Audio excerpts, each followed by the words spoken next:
Now we are looking into the bonding in metal carbonyls. Metal carbonyls bonding നമ്മൾ പറയുന്നത്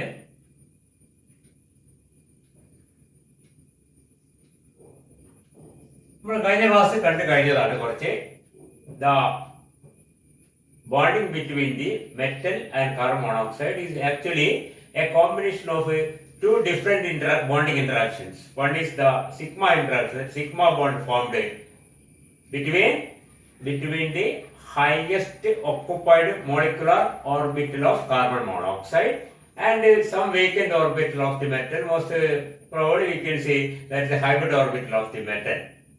So metal orbital is empty and the ligand orbital is filled, so it is a ligand to metal donation, and we say that is a sigma bond, that is the direct interaction.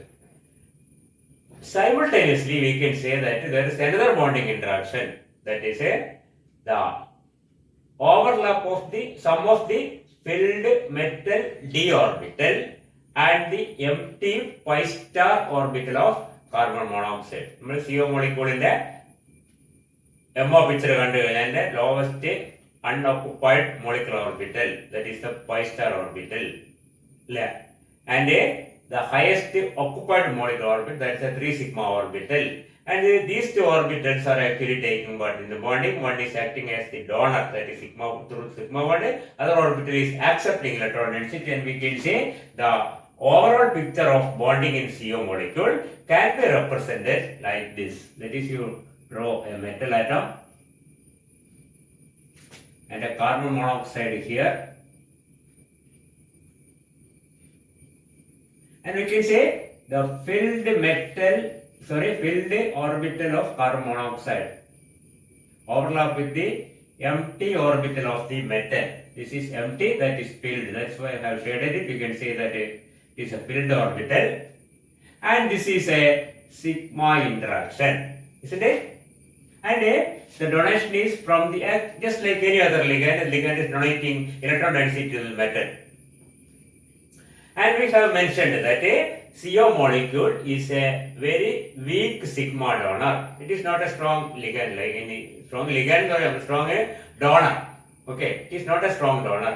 It is only a weak sigma donor. And this simple weak sigma bond is not enough to maintain the stability of metal carbonyls. So there is some other interaction, that is the pi interaction involving the metal d orbital.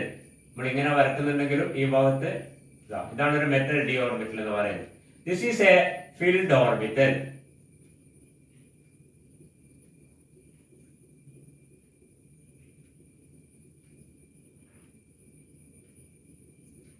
This filled metal d orbital forms a pi bond.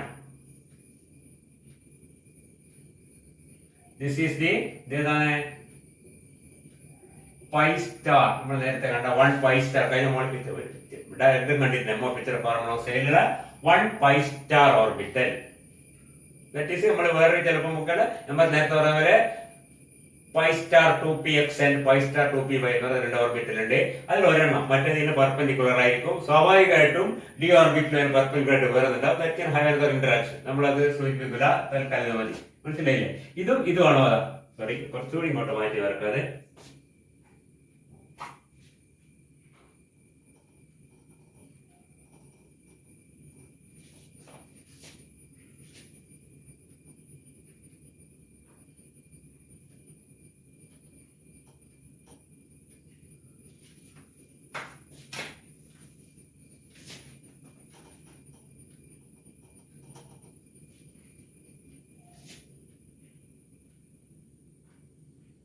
Like this.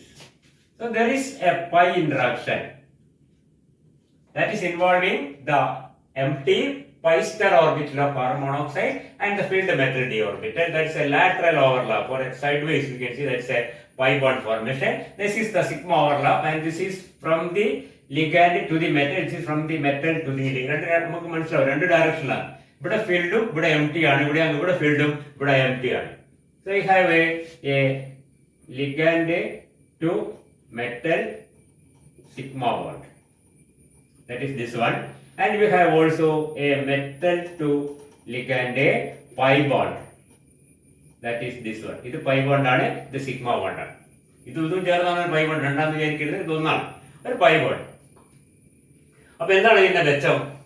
So in these two interactions, the flow of electrons is in opposite directions. That is, we can say that the sigma bond, as we can see that sigma bond donate electron to the metal and the pi bond donate electron from the metal to the ligand. So what is the advantage? You can say that നമ്മൾ കഴിഞ്ഞ ക്ലാസ്സിൽ പറഞ്ഞിട്ടുണ്ട്, these two bonding interactions, since they are in opposite directions, they are mutually strengthening. ഒറ്റ വാക്ക് എന്താ പറഞ്ഞ ഓർമ്മയുണ്ടോ? They are synergic.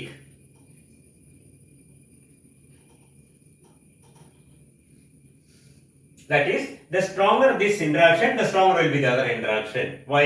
Because the stronger is the sigma interaction, we can see that more electron density will flow from the ligand to the metal, and the metal will become electron rich, so that it can donate easily electron from the d orbital to the pi star orbital of carbon monoxide. Or in other words, if this flow is large, that is, if the back donation, back bonding എന്ന് പറയുന്നത്, back എന്ന് പറയാൻ കാരണം എന്താണ്? Back bonding എന്ന് പറയുന്നത് കാരണം back bonding, because actual bonding between the metal and the ligand is from the ligand to the metal. Here the bonding is just in the opposite direction, that is backward from the metal to the ligand, which is called a back bonding. കിട്ടിയതിൽ ഒരു പാതി അങ്ങോട്ട് തിരിച്ചു കൊടുക്കുന്നു. ഞാൻ പറഞ്ഞ കഴിഞ്ഞ ദിവസം പറഞ്ഞ ഓർമ്മയില്ലേ? അതേപോലെ this interaction, that is this back bonding or the pi interaction, if this allows the flow of greater electron density to carbon monoxide, then what happens? Carbon monoxide becomes rich in electron density, so that it can donate more of its electron density through the sigma bond back again to the metal. Pi interaction എത്രത്തോളം കൂടുതലാണോ അതിനനുസരിച്ച് ഈ ഇന്ററാക്ഷനും കൂടുതലായിരിക്കും എന്നർത്ഥം. That's why they are called mutually strengthening. ഇത് week ആണെങ്കിൽ ഇതും week ആയിരിക്കും. എന്തെങ്കിലും കാരണവശാല് മെറ്റലിന് ഇലക്ട്രോൺ ഡെൻസിറ്റി അങ്ങോട്ട് ലിഗാൻഡിലേക്ക് കൊടുക്കാൻ കാർബൺ മോണോക്സൈഡിലേക്ക് കൊടുക്കാൻ പറ്റില്ല എങ്കിൽ സ്വാഭാവികമായിട്ടും കാർബൺ മോണോക്സൈഡിന് മെറ്റലിലേക്ക് കൊടുക്കാനുള്ള സാധ്യതയും കുറയും. മൊത്തത്തിൽ ബോണ്ട് വീക്ക് ആവും എന്നർത്ഥം. പറയുന്നത് ക്ലിയർ ആവുന്നുണ്ടോ? അപ്പൊ മെറ്റലിൽ എപ്പോഴാണോ കൂടുതൽ ഇലക്ട്രോൺ ഡെൻസിറ്റി ലിഗാൻഡിലേക്ക് കാർബൺ മോണോക്സൈഡിലേക്ക് കൊടുക്കാൻ പറ്റുന്നത്, അപ്പൊ കാർബൺ മോണോക്സൈഡ് സ്വാഭാവികമായിട്ടും naturally carbon monoxide will act as a better donor, because it is getting larger electron density through back bonding. It can donate more electron to the metal back, so that this bond, if it is strong, the other bond also will be strong, and if in other case if it is weak, this also will be weak. That is, we say there is a synergic interaction between these two. These two bonds are synergic, mutually strengthening, one strengthening the other. If one is strong, other one also will be. If one is weak, other also will be weak. That's the question. Is it clear? ഇനി ഇതിന് നമ്മൾ വെറുതെ പറയാം, ഇതിന് കൃത്യമായ എവിഡൻസുകളുണ്ട്. ഇതിന്റെ ഒരു പ്രധാനപ്പെട്ട പോയിന്റ് നമ്മൾ പറയുന്നത് എന്താണെന്ന് വെച്ചാൽ, ആദ്യം തന്നെ ഈ interaction, if the pi interaction is large. Pi interaction എന്ന് പറഞ്ഞാൽ എന്താണ്? പൈ ഇന്ററാക്ഷൻ എന്ന് പറഞ്ഞാൽ electron density flowing from the metal back to the carbon monoxide molecule. ഈ കാർബൺ മോണോക്സൈഡ് മോളിക്യൂൾ എവിടത്തേക്ക് ഇലക്ട്രോൺ ഡെൻസിറ്റി പോകുന്നത്? Electron density actually goes to the pi star. ഈ orbital എന്താണ്? This is the pi star orbital. Pi star orbital is a anti bonding orbital.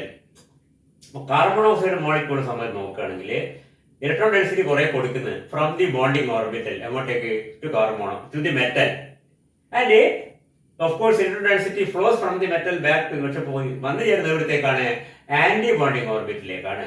And placing electron density in anti bonding orbital results in the എന്താണ്? Weakening of the bond. ഏത് bond? Carbon oxygen bond. Carbon oxygen bond order ഏകദേശം നമുക്കറിയാം. Carbon oxygen ഏകദേശം 3 ആണ്. നമ്മൾ 3 വരെ വരയ്ക്കുന്നത് കൊണ്ടല്ല, കാർബൺ ഓക്സിജൻ ബോണ്ട് ഓർഡർ നമ്മൾ ബോംബോ പിക്ചർ നോക്കി അറിയാം. ആദ്യത്തെ 2 സിഗ്മക്ക് 2 സിഗ്മ സ്റ്റാർ ഉണ്ട്, അവിടെ ക്യാൻസൽ ആയി പോയി. Number of electrons anti bonding orbital minus number of electrons in bonding orbital, അപ്പോൾ 1 സിഗ്മ സ്റ്റാർ ക്യാൻസൽ ആയി. 2 സിഗ്മ സ്റ്റാർ അവിടെ ക്യാൻസൽ ആയി. പിന്നെന്താ വരുന്നത്? 1 പൈ. 1 പൈയില് എത്ര ഓർബിറ്റൽ, എത്ര ഇലക്ട്രോൺസ് ഉണ്ട്? 4 ഇലക്ട്രോൺ. 1 പൈ 2 4. പിന്നെ 3 സിഗ്മ. ചിത്രങ്ങൾ ബാക്കോട്ട് നോക്കുക, ചിത്രത്തിലുണ്ട്. നമ്മുടെ മോളിക്യൂൾ ഓർബിറ്റൽ പിക്ചർ സൈഡിൽ വരച്ചിട്ടുണ്ട്. 3 സിഗ്മ 2 ഓർബിറ്റൽ. അപ്പൊ ഈ 1 പൈയിലുള്ള 4 ഇലക്ട്രോൺസും 3 സിഗ്മയിലുള്ള 2 ഇലക്ട്രോൺസും, അത് കഴിഞ്ഞ് വരുന്ന 1 പൈ സ്റ്റാറും 3 സിഗ്മ സ്റ്റാറും രണ്ടും എന്താണ്? വേക്കന്റ് ആണ്.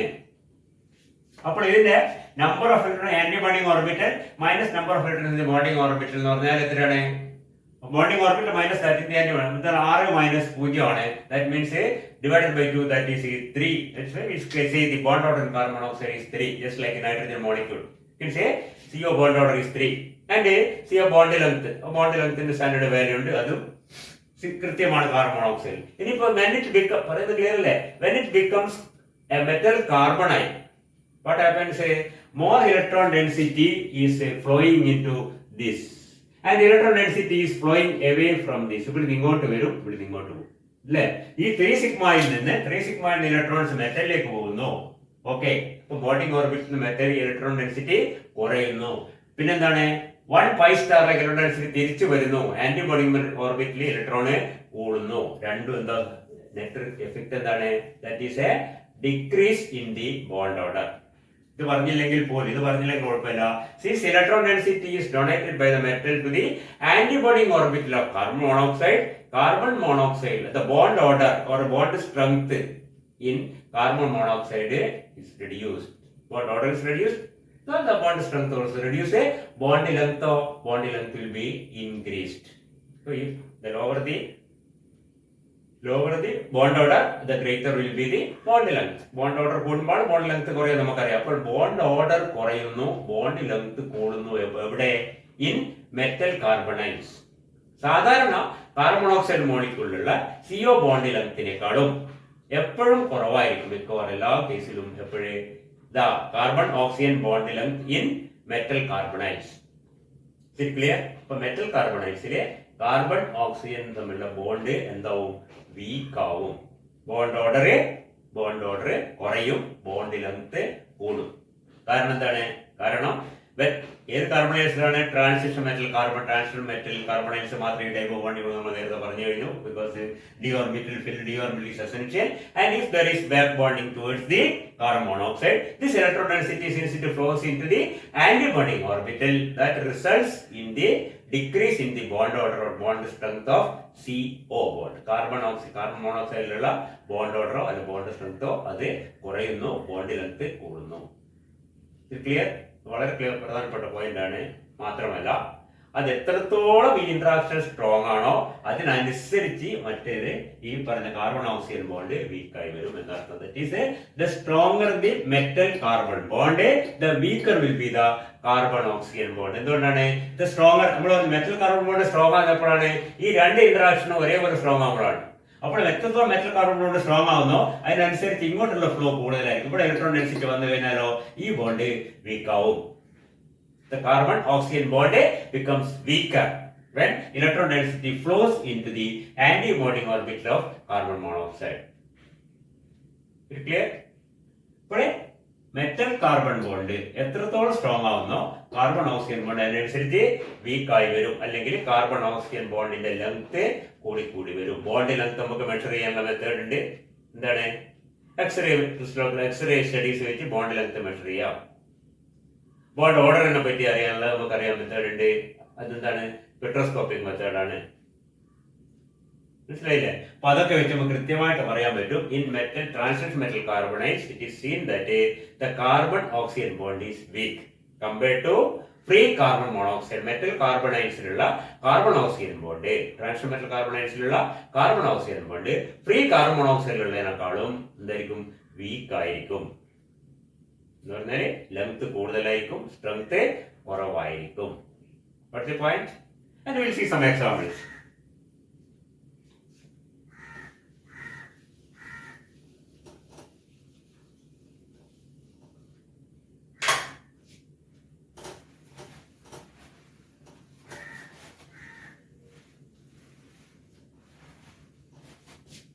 നമ്മൾ അതുപോലെ നോട്ട് കൊടുത്തിരിക്കുന്ന ഒരു എക്സാമ്പിൾ എന്ന് പറഞ്ഞാല് iron, cobalt and nickel.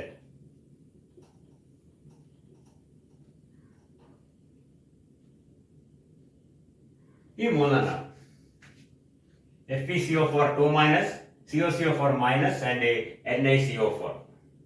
ഈ എക്സാമ്പിൾ എടുക്കാൻ കാരണം these three species are isoelectronic. എന്താണ്? നിക്കലിനേക്കാളും ഒരു ഇലക്ട്രോൺ കുറവാണ് കൊബാൾട്ടിൽ. സ്വാഭാവികമായിട്ടും നെഗറ്റീവ് ചാർജുകളുടെ ബാലൻസ് ആയി പോകും. അയണിൽ 2 ഇലക്ട്രോൺ കുറവാണ്, അപ്പൊ 2 നെഗറ്റീവ് ചാർജ് ഉണ്ട്. അല്ലെങ്കിൽ തിരിച്ച് പറഞ്ഞാൽ ഇത് നമ്മൾ നോക്കിയാൽ എല്ലാം 18 ഇലക്ട്രോൺ റൂൾ ഒബേ ചെയ്യുന്നതാണ്. അയണിന്റെ 8ഉം ഇതിന്റെ 8 പ്ലസ് 8 16, 16 പ്ലസ് 2 18. ഇതങ്ങനെ 9, 9 plus 8 plus 1 18. This is 10. D8S2 ആണ്, പ്ലസ് 8 18. എല്ലാം ഐസോ ഇലക്ട്രോണിക് ആണ്. ഈ 3 സ്പീഷീസ് നമ്മൾ കാർബൺ ഓക്സിജൻ ബോണ്ട് സ്ട്രെങ്ത് നോക്കിക്കഴിഞ്ഞാൽ അല്ലെങ്കിൽ ബോണ്ട് ലെങ്ത് നോക്കിക്കഴിഞ്ഞാൽ അതെങ്ങനെ വേരി ചെയ്യും, എങ്ങനെ വേരി ചെയ്യണം? കാരണം if you look here, you can see that iron is in the -2 oxidation state, cobalt is in iron is -2, cobalt is -1, and nickel is 0 oxidation state. So in the 3 cases, you can see that the donation of the metal towards the ligand, that is carbon monoxide, is maximum in the case of iron. Why? Because iron is in -2 state. The lower the oxidation state of the metal, the better will be it acting as a electron donor. കാരണം ഇത് Fe2+ അങ്ങനെ എന്താ സ്ഥിതി? Electron ഭയങ്കര attraction ആയിരിക്കും. Fe1+ അത്ര ഉണ്ടാവില്ല, Fe0 അതിനേക്കാൾ കുറവായിരിക്കും.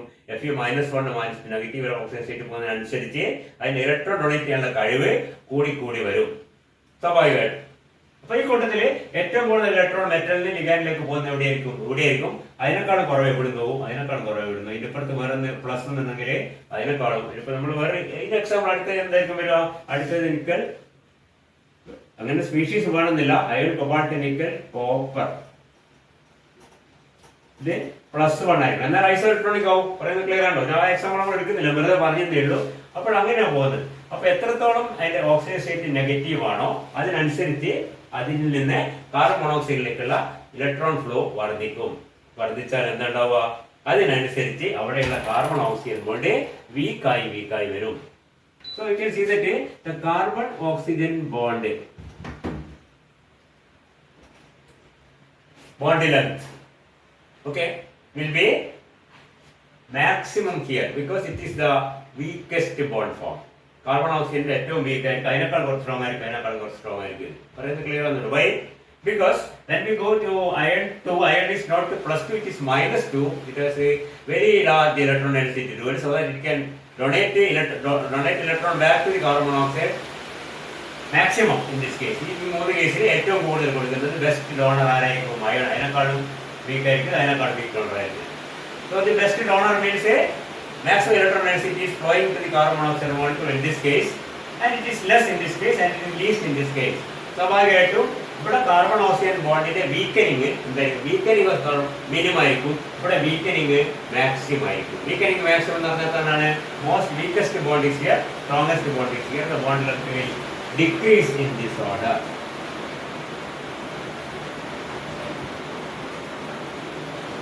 So this is the strongest bond, this is the weak. Why it is weakest? Because in this case more electron density is flowing from the metal to the ligand. What the point? Okay. അപ്പോൾ ഒരു കാര്യം കൂടി പറഞ്ഞിട്ട് iron carbon distance എങ്ങനെ ഉണ്ടാവുക? നേരെ തിരിച്ചുണ്ടാവുക. കാരണം എന്താണ്? അയൺ കാർബൺ ഈ 2 ബോണ്ടുകളാണ് ദ മെറ്റൽ കാർബൺ ഓക്സിജൻ. ഇത് വീക്ക് ആവുന്നതിനനുസരിച്ച് ഇതെന്തായിരിക്കും? ഇത് സ്ട്രോങ് ആവും. കാരണം എന്താണ്? ഇവിടെ ബാക്ക് ബോണ്ടിങ് ഏറ്റവും എഫക്റ്റീവായി നടക്കുന്നത് എവിടെയാണ്? അപ്പോൾ ആ ബോണ്ട് മെറ്റൽ കാർബൺ ബോണ്ട് വളരെ സ്ട്രോങ് ആയിരിക്കും. ഇവിടെ അത്ര സ്ട്രോങ് ആയിരിക്കില്ല, അത്രത്തോളം സ്ട്രോങ് ആയിരിക്കും. താഴോട്ട് വരുമ്പോൾ അതിന്റെ സ്ട്രെങ്ത് കുറഞ്ഞു വരും. കാർബൺ ഓക്സിജൻ ബോണ്ടാണെങ്കിലോ നേരെ റിവേഴ്സ് ഡയറക്ഷനിലായിരിക്കും. ക്ലിയർ? അപ്പോൾ സ്വാഭാവികമായിട്ടും ജനറൽ മെറ്റൽ ആണെങ്കിൽ ഓക്സിജൻ സ്റ്റേറ്റ് കുറയുന്നതിനനുസരിച്ച് അതിന് can act as A better donor, so that it will reflect in the carbon oxygen bond length. എങ്ങനെയാണ്? The better donor is the metal atom, the weaker will be the carbon oxygen bond, or the longer will be the carbon oxygen bond, but the stronger will be the metal carbon bond. Is it clear? We will continue.